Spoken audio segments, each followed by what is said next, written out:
Assalamualaikum warahmatullahi wabarakatuh, Pak Ustaz. Mau tanya Pak Ustaz, kita ini kan pekerja seni, kita syuting sinetron. Nah, mau tanya hukumnya bagaimana ya Pak Ustaz ya? Karena kadang-kadang ada adegan yang mungkin kita suami istri atau ada pegang tangan gitu, karena itu memang diperlukan sekali gitu, yang adegan yang pernikahan.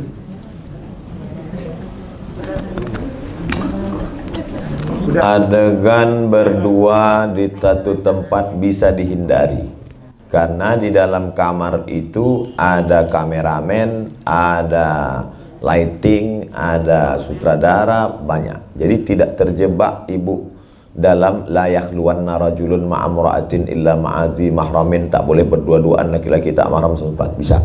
Tapi yang pegang tangan tak bisa dihindari, harus dihindari.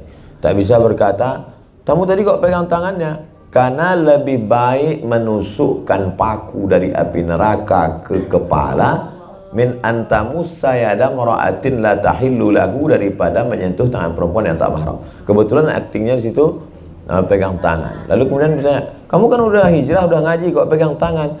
Tuntutan skenario, nggak bisa. Jadi yang perlu dipikirkan sekarang bagi insan pekerja seni ini adalah bagaimana membuat video yang bisa menyelamatkan orang lain, tapi juga kita selamat.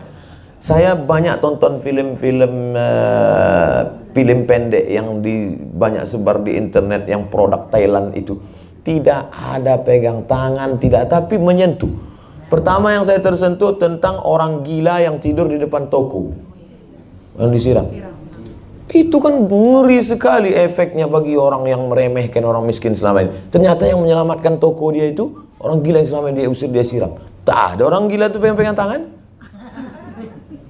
Jadi artinya pekerja seni mulai berpikir bagaimana menulis cerita, menulis kisah, pengalaman true story orang yang kira-kira menjadi inspirasi. Terakhir kemarin saya nonton tentang cerita perempuan kaya direktur mengajak sopirnya punya mobil jelek.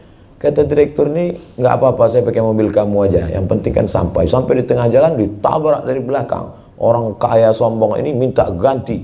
Akhirnya dia telepon atasannya datang, akhirnya pucat minta ampun. Tersentuh kita, tak ada situ pegang tangan.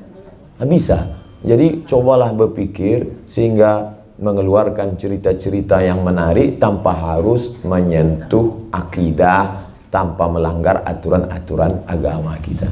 Saya pikir itu pekerjaan luar biasa, karena banyak orang sekarang tidak tersentuh kalau lewat ceramah. Banyak orang sekarang lewat ceramah dia belum mendengar ceramah baru nengok ustadz, udah takut dia. Tapi kalau ceramah ini dikemas dalam bentuk film, ud'u ila sabili rabbik, ajaklah orang ke jalan Tuhanmu bil hikmah, dengan santun, wal mau'izatil hasanah, suri tauladan, tambah satu lagi dengan film. Buktinya ketika disentuh hati dengan novel, menarik. Ketika cinta bertasbih, di mihrab cinta, dakwah lewat novel, menarik. Kalau Ustaz Somad yang ceramah, tak menarik. Tapi kalau ditulis, dibuatkan filmnya, menjadi menarik. Oleh sebab itu, tidak selamanya dakwah itu hanya lewat tausiah ceramah, tapi juga lewat film. Saya berharap Bapak Ibu pekerja seni mulailah berpikir melahirkan film-film pendek yang menjadi inspirasi, buatkan satu channel khusus. Dan sekarang kita lihat bagaimana misalnya film anak Rara dan Nusa menjadi kesukaan orang, tak hanya di Indonesia, di Malaysia. Buktinya orang suka berpikir, Allah Ta'ala kirimkan ilham sehingga Bapak Ibu punya ide-ide cemerlang menulis, lalu kemudian filmnya itu menjadi inspirasi, orang dapat hidayah gara-gara itu. Itulah sebenarnya dakwah itu. Ayyahdiyallahu bika rajulan wahidan khairum min humurin na'am. Satu orang dapat hidayah karena engkau, lebih baik daripada engkau memiliki seekor unta yang merah. Bukan karena ceramah, tapi karena film pendek tapi tidak selamanya film pendek itu tidak. Jangan setelah ngaji ini film pendeknya mati, sikit mati. Bukan itu. Coba saya tak ngerti betul film ini, tapi setelah saya tonton beberapa film Korea dengan Cina yang pesan-pesan kemanusiaan, menyelamatkan hewan, tidak ugal-ugalan di jalan, itu saya kira luar biasa. Wallahu a'lam.